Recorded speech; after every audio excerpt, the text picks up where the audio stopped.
ऐसे सिर्फ data store करने से तो काम नहीं चलेगा, थोड़ी सी स्मार्ट स्टडी भी करनी पड़ेगी।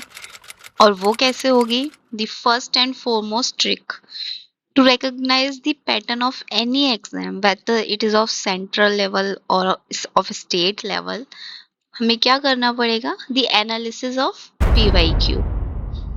आइए करते हैं। लास्ट हमने लेक्चर फिनिश किया है विद द टॉपिक DPSP। वो उसी से रिलेटेड PYQs भी करेंगे। अब हम ये 2 PYQs हम लास्ट वीडियो में कर चुके हैं, इसको नहीं करेंगे, आगे करेंगे। Let's move ahead with the question number 3. How are the directive principles of state policy different from fundamental rights? इसमें आपको बस ये बताना है कि fundamental rights DPSP से कैसे different है। ये अगर आपने लास्ट वीडियो देखी होगी जिसमें डिफरेंशिएट कर रखा है between fundamental rights and DPSP, उसी से आप इसको आंसर कर पाएंगे। तो पहला पढ़ते हैं। Farmer is for union government and later is for state government. क्या हमने ऐसा कुछ पढ़ा था वीडियो में? नहीं। Former is a part of constitution whereas later is not। ये भी हमने पढ़ा था क्या? नहीं। Directive principles are not enforceable whereas fundamental rights can be enforced। ये सही है, ये हमने डिफरेंशिएशन में भी पढ़ा है और उससे पहले लेक्चर में भी देखा है। तो the option is C, correct option। The DPSP are different from, differentiation हमने किया था ना, उसी में ये दे रखा था। दे कैन बी इन्फोर्सिएबल और they are not enforceable. The directive principles are justifiable, non justifiable, rigid और नॉन फ्लेक्सिबल। अब जस्टिशिएबल और जस्टिफिएबल में आप कंफ्यूज हो रहे होंगे, तो बात एक ही है। They are not justifiable, justiciable you can say. ये देखिए IAS का क्वेश्चन है 2009 का। Moving ahead, with reference to the Constitution of India, the directive principles of state policy constitute limitation upon। DPSP किस चीज के ऊपर लिमिटेशन क्रिएट करते हैं? लेजिस्लेटिव फंक्शन और एग्जीक्यूटिव फंक्शन। अब अगर आपको याद हो तो हमने डिफरेंशिएशन में ही पढ़ा है इसको कि DPSP जो है वो किसी के ऊपर भी लिमिटेशन कॉन्स्टिट्यूट नहीं करते। DPSP किसी भी, ना तो स्टेट के ऊपर, ना सेंटर के ऊपर, ना लेजिस्लेटिव फंक्शन, ना एग्जीक्यूटिव फंक्शन, कहीं भी वो limit they are not limiting the power of anything. ठीक है, बस इनका काम क्या है कि लॉ बनाते वक्त, किसी भी चीज से रिलेटेड लॉज बनाते टाइम हमें ये ध्यान में रखना है। तो ऑप्शन इज नीदर वन और नॉर टू। ठीक है, अब देखिए इसका एक्सप्लेनेशन पढ़ लेते हैं, it is quite important. DPSP are certain directions of the legislative and executive। ठीक है, intended to show in the manner, सिर्फ इनका काम ये है कि इनको बताना है what manner the state should exercise their legislative और executive power। मतलब किस तरीके से legislative और executive को अपनी powers एक्सरसाइज करनी चाहिए। इसका काम लिमिटेशन लगाने का नहीं है। लिमिटेशन लगाने का काम तो फंडामेंटल राइट्स का है ना, they limit the power of the state. So neither one nor two।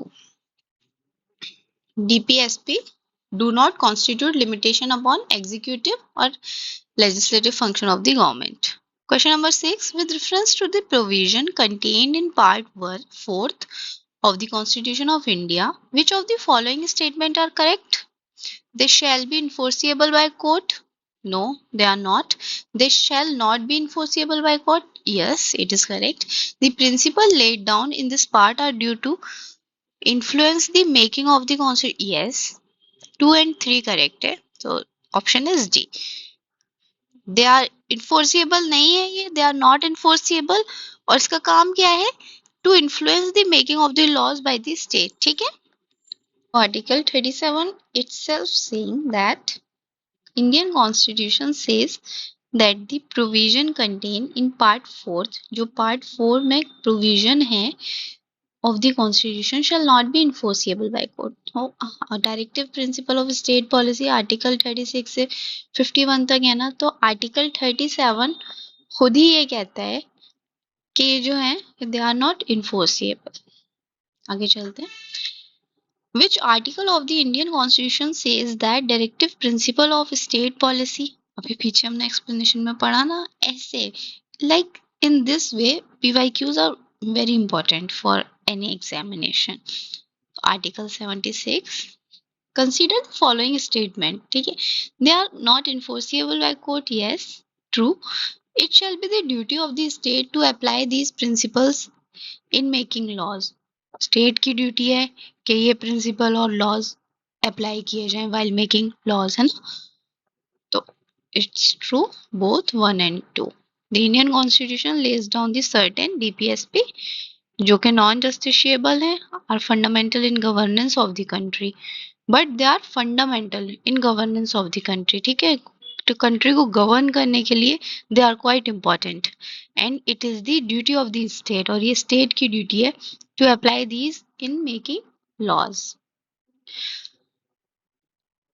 Moving ahead, ये भी क्वेश्चन है डीपीएसपी से related. These principle spell out the socio economic democracy, yes, in the country the provision contained in this these principles are not enforceable, both are true, so the option is both 1 and 2। और ये UPSC pre 2015 का question है, ऊपर वाला RO का PYQ था, तो इसमें ये क्वाइट सिंपल है, देख लेते हैं फिर भी explanation. State policy are directives to the government to implement them for establishing। DPSP का main objective क्या है? is to establish social and economic democracy in the country। हमने differentiation में भी पढ़ा था इसको previous lecture में। The provision contained in these principles are not enforceable by court। These principles have been stated as fundamental in governance of the country, ठीक है, वही है repeated। The concept of welfare state is included in the directive principle. अब देखिए किस किस में पूछा गया है, आईएएस प्री 2015 में पूछा गया है, यूपी लोअर सबऑर्डिनेट में पूछा गया है 2004 में, उत्तराखंड पीसीएस 2002 और बिहार पीसीएस में पूछा गया है 1994 में। देख रहे हैं आप, तो आर्टिकल 36 से 51 तक डीपीएसपी है। और ये बात करते हैं वेलफेयर स्टेट की। Which part of the constitution of India declares the ideal for welfare state? DPSP IAS pre 2020 का क्वेश्चन है। Which part of the constitution of India describe the model of, again same question, UPPCS में भी पूछा गया और lower subordinate में भी पूछा गया है। Again the question answer would be DPSP. The idea of welfare state UPPCS pre का है 1997 का। Answer directive principles of state. अच्छा इसको एक बार देख लेते हैं। क्वेश्चन है कि idea of India as welfare state किस में दे रखा है, तो preamble of the Indian constitution भी है यहाँ, फंडामेंटल ड्यूटीज भी गिवन है, directive principle of state policies भी गिवन है। अब देखिए अगर प्रियम्बल नहीं होता और एक और कोई दे देते, फंडामेंटल राइट्स दे देते आई थिंक, तो हमारा ऑप्शन सी करेक्ट होता, बट यहाँ प्रियम्बल भी दे रखा है। तो अगर आपने प्रियम्बल वाला वीडियो देखा हो या प्रियम्बल आपने पूरा पढ़ा हो तो आपने उसमें देखा होगा preamble is also talking about the welfare state, ठीक है, कैसे देखते हैं एक्सप्लेनेशन में। Found in preamble of the constitution as well as DPSP, preamble gives importance to constituted India into sovereign socialist secular democratic republic, ठीक है, socialist आ गया ना preamble में। In the same way directive principles guide both the center and the state for the establishment of welfare state, so option would be like both A and C। Moving ahead, the DPSP may be classified into which of the following parts for the sake of convenient study? बताओ कौन कौन से parts में classified है ये? Socialist, Gandhian, liberal, all of the above. UPPCS 2018 का question है ये। DPSP of Constitution of India taken from which Constitution? Ireland। ये देख सकते हैं कहाँ से आया। Indian Constitution borrowed the directive principles, again Ireland।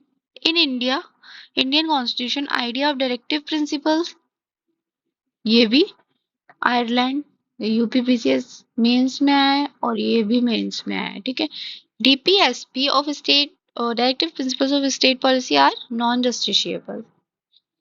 18 का बी।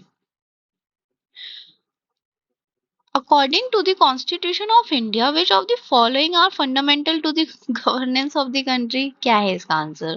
DPSP, IAS प्री 2013 का क्वेश्चन है ये। Under the Indian Constitution, concentration of wealth violates concentration of wealth. Wealth का कहीं भी एक ही जगह इकट्ठा हो जाना is a violation of, किस चीज का violation है ये? Directive principles of state policy, because directive principle of state policy talks about the welfare of whole society. तो किसी एक आदमी का अमीर हो जाना या कुछ ही लोगों का अमीर हो जाना, बाकी 90% का पॉवर्टी में रहना, ये वायलेशन है ना ऑफ द डीपीएसपी। अब देखिए कैसे है, पढ़े आगे। आर्टिकल 39 क्या कहता है डीपीएसपी का? Certain policy to be followed by the state, कुछ पॉलिसीज स्टेट को फॉलो करनी चाहिए। The state shall in particular direct its policy towards securing citizens man women equally have the right to adequate means to livelihood। ठीक है, मतलब हर नागरिक को, चाहे वो आदमी हो या औरत हो, इक्वल राइट है एडिक्वेट मीन्स ऑफ लाइवलीहुड, अच्छे तरीके से रहने का।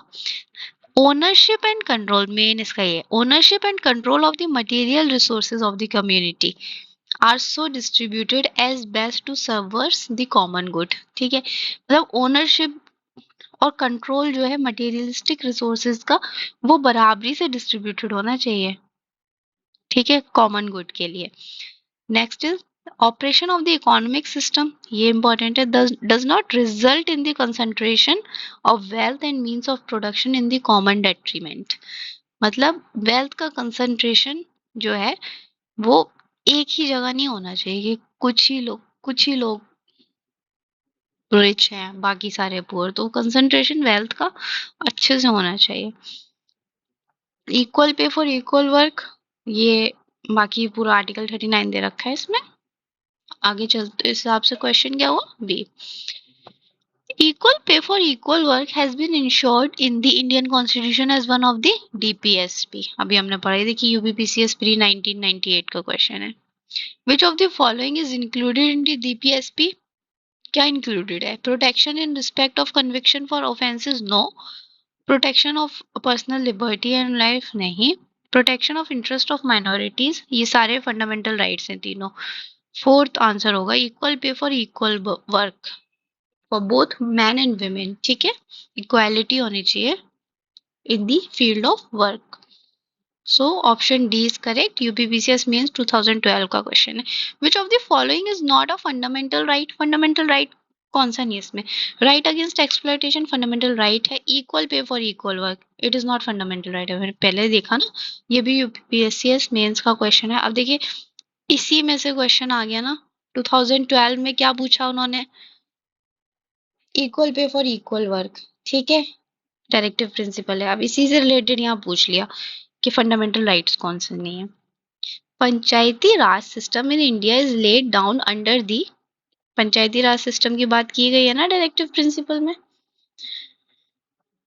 पंचायती Raj system in India is laid under the directive principle of state policy, कौन से आर्टिकल में बात की गई है? That is in article 40। ठीक है, according to this article state shall take steps to organize village panchayats and endow them with such powers। ठीक है, आर्टिकल 40 जो है स्टेट को स्टेप्स लेने चाहिए टू ऑर्गेनाइज पंचायत। ठीक है, आगे which of the following articles direct the state government to organise the panchayat? Article 40 देखो अभी हमने पढ़ा ना ये पीछे 2001 एंड 2018 बीपीएसपी ने रिपीट कर लिया इसको।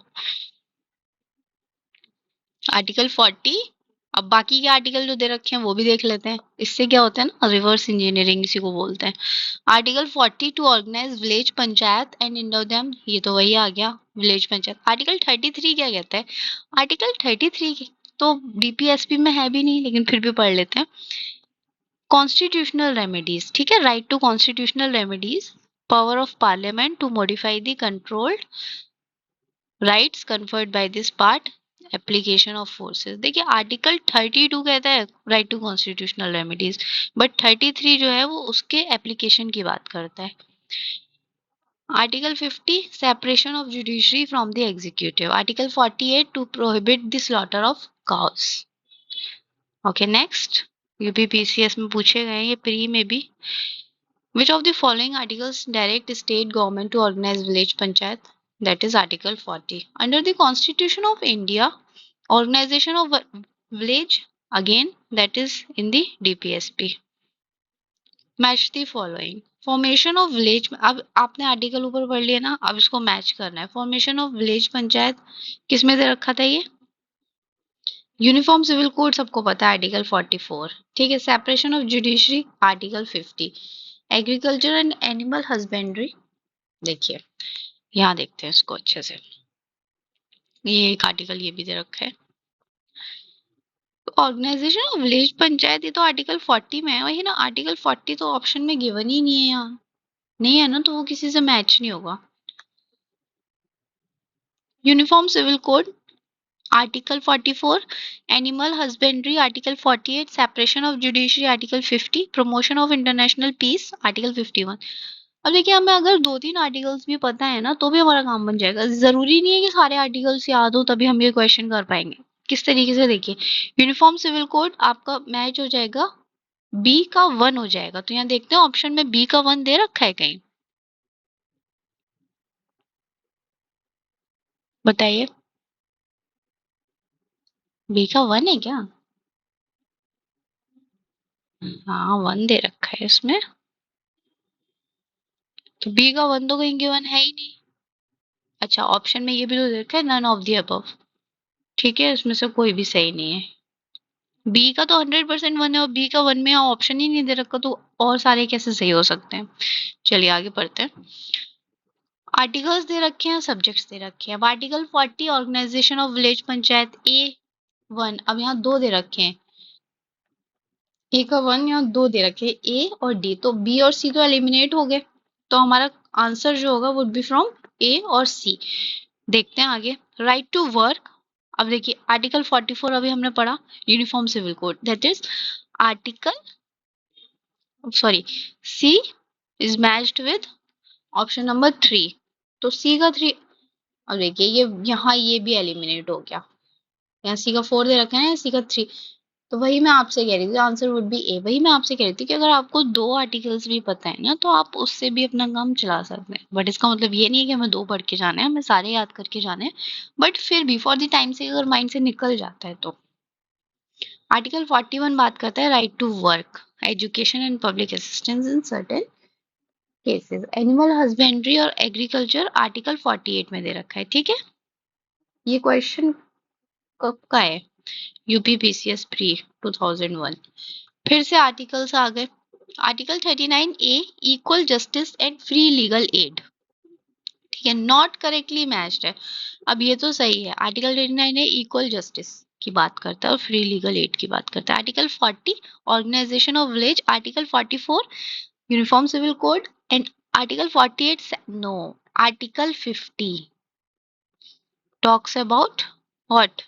Article 50 talks about separation of power from judiciary to executive.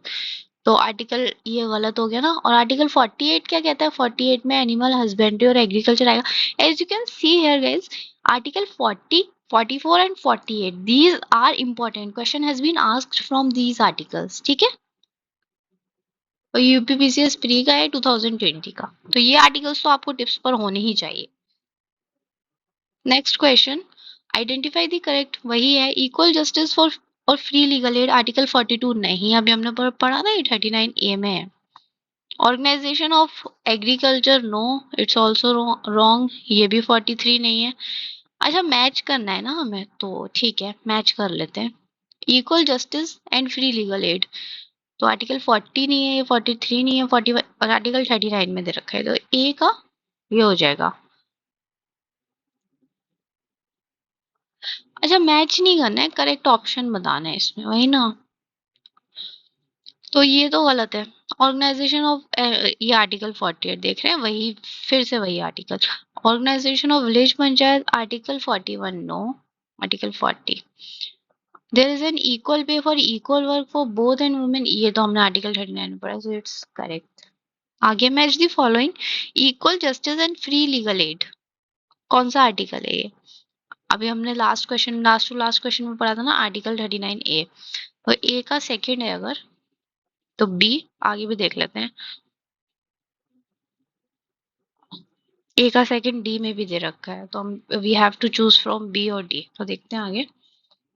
Protection of the environment, ये आर्टिकल नया है ना, अभी हमने पुराने लेक्चर्स में किसी में देखा नहीं, वो अब पुराने पीवाईक्यूज में नहीं देखा है अभी। अच्छा देखिए, राइट टू वर्क किस में दे रखा है, प्रोटेक्शन ऑफ मॉन्यूमेंट्स किस में दे रखा है। तो देखिए, protection of environment is article 48A। Article 48 तो कहता है एनिमल हस्बेंड्री और एग्रीकल्चर, बट 48A क्या कहता है, प्रोटेक्शन ऑफ एनवायरनमेंट। ये अमेंडमेंट के थ्रू ऐड हुआ था, लास्ट में हमने पढ़ा था ना वीडियो में। उसके बाद अब देखते हैं right to work. Right to work किस में दे रखा है, आर्टिकल 41 में राइट टू वर्क दे रखा है। Protection of monument is given in article 49। आगे चलते हैं तो देख लेते हैं, B is correct. Okay, which of the following is not correctly matched? Separation of judiciary, correct. Promotion of educational and economic, scheduled caste and scheduled tribes, article 46, it is correct. Promotion of cooperative societies, article 43A, no, it is not article 43A, it's article 43B, promotion of cooperative societies। ये amendment के through add हुआ है। Organisation of village मतलब article 40। So C is not correct. तो देख लेते हैं इसका एक्सप्लेनेशन अंडर 43B। 43B में बात की गई है प्रमोशन ऑफ कोऑपरेटिव सोसाइटीज की, ठीक है। 43A में किस चीज की बात की गई है, participation of workers in management of industries, ठीक है। नेक्स्ट assertion रीजन कर लेते हैं। MNREGA is providing employment at least one member of the eligible household for a period minimum period of 100 days। दूसरा है right to employment is enumerated in part third of the, हाँ ये सही लग रहा है क्या आपको, राइट टू एम्प्लॉयमेंट की बात की गई है कहीं फंडामेंटल राइट्स में, नहीं की गई है ना, बट ये सही है, असर्शन सही है, रीजन इसका गलत है। तो देख लेते हैं इसका क्या रहेगा। Option C, okay, A is true, R is false. तो मनरेगा एक लेबर लॉ है, जैसा कि सबको पता है, aims to guarantee the right to work, है ना। It aims to ensure livelihood providing at least 100 days of employment. This act to follow the directive principle. अब ये एक्ट किसको ध्यान में रखते हुए लाया गया, जैसे कि डीपीएसपी में कहा जाता है कि आपको डीपीएसपी ध्यान रखने while making laws, state should be keep this in mind that DPSP is there, we have to make laws with the influence of DPSP। तो मनरेगा आया with the influence of DPSP. तो पार्ट थर्ड का तो इसमें कोई concept ही नहीं है fundamental rights का, ठीक है। MNREGA scheme has been launched as a part of implementing which of the following. अब आर्टिकल आ गया यहाँ पे, ठीक है, मेन चीज आ गई यहाँ पे आर्टिकल, दैट इज आर्टिकल 43। देख लेते हैं right to employment. Article 43, state shall endeavor to secure by suitable legislation or economic organization or any other way to worker of agriculture industrial otherwise work a living wage, ठीक है। Article 43 बात करता है भाई employment देने की, living veg देने की और कंडीशंस ऑफ द वर्कर्स, ठीक है, standard of life and full enjoyment. तो मनरेगा जो है वो फ्लैगशिप प्रोग्राम है टू अचीव दिस कॉन्स्टिट्यूशनल गोल। आगे, which of the following article was inserted by 42nd constitutional amendment? हमने लास्ट वीडियो में पढ़े ना new DPSP which were added by the constitutional amendment acts। तो इसमें बताना है कि कौन सा ऐड हुआ है। तो article D, that is sorry, option D, article 43A of the Indian Constitution provides for the participation of workers in the management of industries, ठीक है, सिर्फ इतना ही याद करना है बस। Next question, workers in management of industry, अभी हमने पिछले लेक्चर में पढ़ा, पिछले क्वेश्चन में देखा ना इसको। Article 43A talks about the workers in management industry, participation of workers. Uniform civil code article 44, separation of judiciary is a part is joined by DPSP. IAS pre का क्वेश्चन है ये. Which of the following article of the DPSP deals with the promotion of international peace and security? कौन सा article बात करता है? Article 51 देख लेते हैं. तो ये सारे आर्टिकल जो गिवन है ऑप्शन में देख लेते हैं. ये 2002 में पूछा गया है प्री में IAS क्वेश्चन. ठीक है. Article 51 of the Indian constitution deals with the promotion of international peace and security. Article 51 is related to international peace and security. I am repeating this again and again just because you can memorize it. Article 41, right to work, to education and public assistance in certain cases. ठीक है. 43A, participation of workers in the management of industry. Article 48A, protection and improvement of environment. ठीक है. तो ये PYQ में repeated question articles हैं, तो हमें ऐसे ही पीवाईक्यू करते करते याद हो जाएंगे. अब ये 2014 का क्वेश्चन है, ये देखिए. In the constitution of India promotion of international peace and security अभी हमने पढ़ा, that is given in the article 51 international peace and security. और आर्टिकल 51 किस में? DPSP में. वैसे भी DPSP ही बात करता है इंटरनेशनल पीस और सिक्योरिटी की. ठीक है. Article 51. Which part of the Indian Constitution refers to the responsibility of the state towards again same question. देखिए UPPCS मेंस ये इसने पूछा 2014 में और इसने 2017 में पूछ लिया. तो DPSP same question. Which article is related to Indian foreign policy? Foreign policy से रिलेटेड. मतलब आप अब ये फॉरेन पॉलिसी यहाँ आने से आप कंफ्यूज मत हो जाइएगा. Foreign policy is also international, is related to international ना something. International peace and security तो वही है, बस लैंग्वेज चेंज कर दिए. इंटरनेशनल और फॉरेन सेम है ना. Article 51. Which of the following was not added, जो कि 42nd अमेंडमेंट एक्ट से ऐड नहीं किया गया है. वो कौन सा ऑप्शन है? Protection of childhood, children and youth from exploitation, ये अमेंडमेंट से ऐड हुआ है. Equal justice and free legal aid, ये भी हुआ है. Uniform civil code was there in itself from the beginning. तो यूनिफॉर्म सिविल कोड किसी भी अमेंडमेंट से ऐड नहीं हुआ है, ऐड नहीं हुआ है. बाकी ये तीनों अमेंडमेंट एक्ट से ऐड हुए हैं. देख लेते हैं कौन कौन से अमेंडमेंट एक्ट से ऐड हुए हैं. यूनिफॉर्म सिविल कोड 44 में था. ठीक है. और जो ऐड हुए हैं वो 39F, that is the protection of children and young from exploitation, 39F में. ठीक है. 39A, equal justice and free legal add. 43A, participation of workers in management of industry. देख सकते हैं ना, अभी आर्टिकल बार बार पूछा जा रहा है. अब IAS प्री 2017 का क्वेश्चन देख लेते हैं. was added to by 42nd constitutional amendment act के थ्रू कौन सा DPSP ऐड हुआ है? पढ़ते हैं आगे. Equal pay for equal work for both and man and women नहीं. Participation of workers in management of industry, ये ऐड हुआ है भाई, अभी हमने ऊपर पढ़ा ना.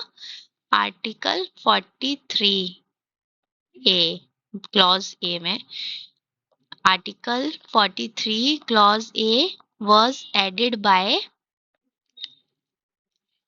42nd constitutional amendment act. ठीक है. अब ये हो जाएगा यार. और ये किस बारे में बात करता है? Talks about the participation of workers in the management of industries. Constitution grants right against exploitation too. Constitution किस किस के अगेंस्ट एक्सप्लॉयटेशन की बात करता है? Children, women, tribals, Dalits. देखते हैं ऑप्शन में, दलित्स के बारे में नहीं करता ये. It talks about okay children के, विमेन के और ट्राइबल्स के एक्सप्लॉयटेशन के बारे में बात करते हैं. ठीक है. UPPCS 2009 का क्वेश्चन है ये. Which of the following principle is not DPSP? Prohibition of consumption of intoxicating drinks, ये तो है DPSP में. काउ प्रोटेक्शन भी है, एनवायरमेंट प्रोटेक्शन भी है. Free education to children up to the age of 14, no ये नहीं है. वंस हुआ करता था बट इसको शिफ्ट कर दिया गया फंडामेंटल राइट्स में. ठीक है. हमने फंडामेंटल राइट्स की वीडियो में भी पढ़ा है और अभी DPSP में भी देखा था लास्ट में. फिर से पढ़ लेते हैं इसका एक्सप्लेनेशन.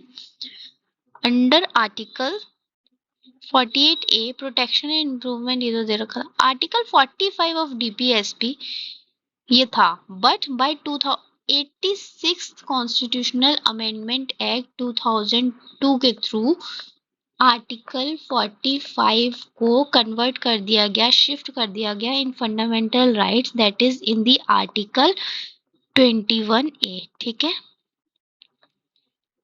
तो ये अब टीपीएसपी नहीं है, it's the provision of fundamental rights. ठीक है, मैंडेटरी करते हैं क्या इसको।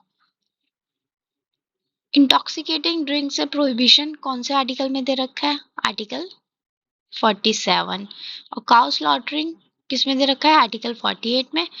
और एनवायरमेंट प्रोटेक्शन किस में दे रखा है? आर्टिकल 48A में। आगे, which of the following is not directive principles of state policy, कौन सा नहीं है इसमें? फिर वही सेम क्वेश्चन, यूपीपीसीएस लोअर 2013 में पूछा गया, और ये कब आया था? ये आया था 2010 में।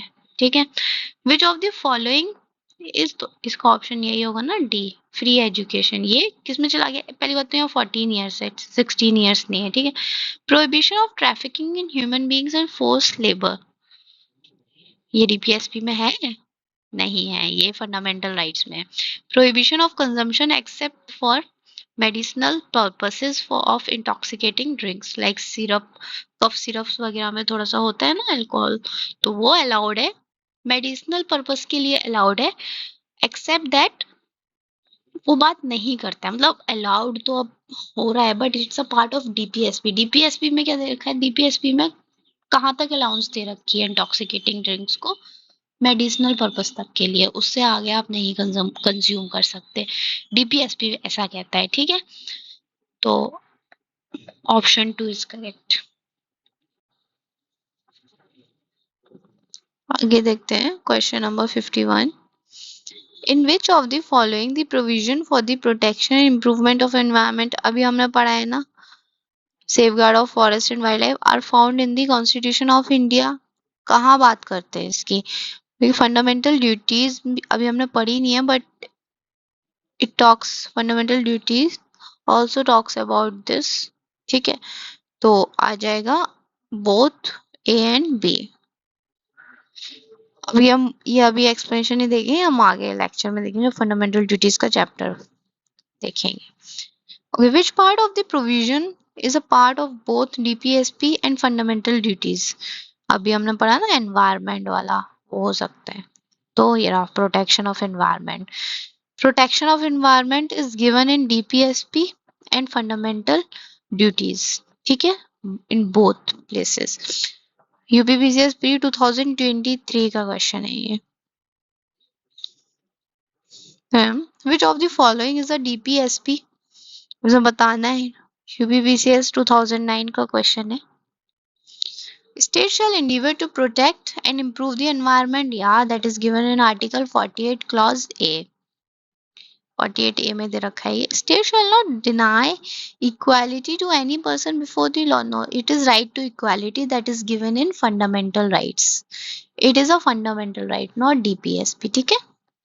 The state shall not discriminate against. It is Article 15. It is fundamental rights, not DPSP. Untouchability is also one part of fundamental rights. So DPSP इसमें सिर्फ यही है, protect and improve the environment. Constitution is silent in the DPSP of state policy about. DPSP किस बारे में बात नहीं करता है? Adult education. और first option is correct. Living wages के बारे में बात करता है ना, free legal aid to poor इसके बारे में बात करता है, primary education to children till they complete the age of 6 years इसके बारे में भी बात करता है। ये आर्टिकल 14 में आर्टिकल 45 में दे रखा है, था जो कि अब नहीं है। तो एडल्ट एजुकेशन के बारे में डीपीएसपी में कुछ भी डिस्कस नहीं किया गया है। Which one of the following DPSP was added to the constitution at a later date? बाद में। Organisation of village of panchayat, ये तो पहले से ही था। प्रोहिबिशन भी पहले से ही था। फ्री लीगल एड ये ऐड किया गया, ये पहले से नहीं था। By article 39A, by 42nd constitutional amendment act 1976। Free legal aid ठीक है, ये ऐड किया गया है, ये पहले से नहीं था। देख लेते हैं इसका आंसर इज सी, और ऑप्शन में वही 39A। ओके, आगे। 56 national legal services authority consider the following statement. Its objective is to ensure free and competent legal services to the weaker section of the society on the basis of equality. It issues the guidance of legal services authorities to implement the legal program and schemes throughout the country. अब देखिए ये NALSA के बारे में बात कर रहा है यहाँ पर, और नालसा किसको माइंड में रखते हुए बनाया गया था, एक्सप्लेनेशन में देखते हैं। तो इसका दोनों ऑप्शन सही हैं। तो देखिए नालसा क्या कहता है, constituted under the legal authorities act 1987 में आया ये, और इसका मेन प्रोविजन क्या था, to provide free legal services to the weaker sections of the society. अब आप ये देखिए कि to provide free legal aid, ठीक है, टू द वीकर सेक्शन, ये डीपीएसपी बात करता है ना, कौन से आर्टिकल में बात करता है ये DPSP, it is in the article 39A, sorry 39A, ठीक है, 39A में दे रखा है। तो इसको देखते हुए नालसा एक्ट लाया गया by keeping the article 39A in mind, that's provision of DPSP ना। तो डीपी जैसे बोला गया, इंस्ट्रक्शंस दिए गए कि डीपीएसपी को माइंड में रखते हुए लॉज बनाने हैं, तो ये लॉ आया नालसा। किसको माइंड में रखते हुए, डीपीएसपी को, of which article, article 39A, that says that to provide free legal aid to the weaker section of the society, and it was added by the Constitutional Amendment Act of 42nd, ये 39A article, ये हमने पुराना पढ़ा है अभी, ठीक है। तो वही है नालसा। अब ये क्वेश्चन डीपीएसपी से रिलेटेड क्यों है, जबकि यहाँ कहीं डीपीएसपी वर्ड गिवन नहीं है, but right to provide legal free legal services ये गिवन है।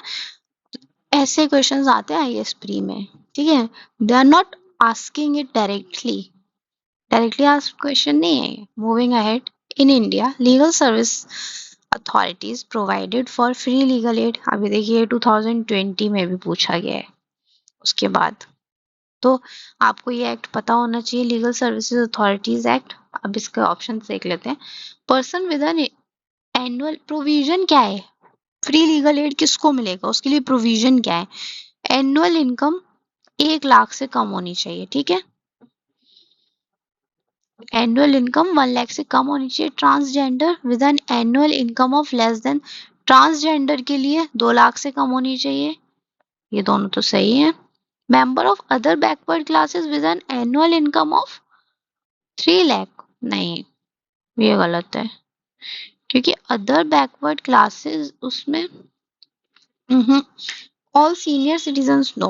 अब देख लेते हैं एक्सप्लेनेशन देखते हैं। Sections of the society as enlisted under section 12 of legal services authorities and free legal aid, they are, देखिए मैं कह रही थी इसमें ओबीसी इंक्लूडेड नहीं है, एससी एसटी इंक्लूडेड है, विक्टिम ऑफ ट्रैफिकिंग इंक्लूडेड है, और चाइल्ड और वुमेन इंक्लूडेड है, ठीक है, इंडस्ट्रियल वर्कर्स इंक्लूडेड है, बाकी ये सारा हमने पढ़ा ना अभी वो दे रखा है, अब इसको आप देख लेना।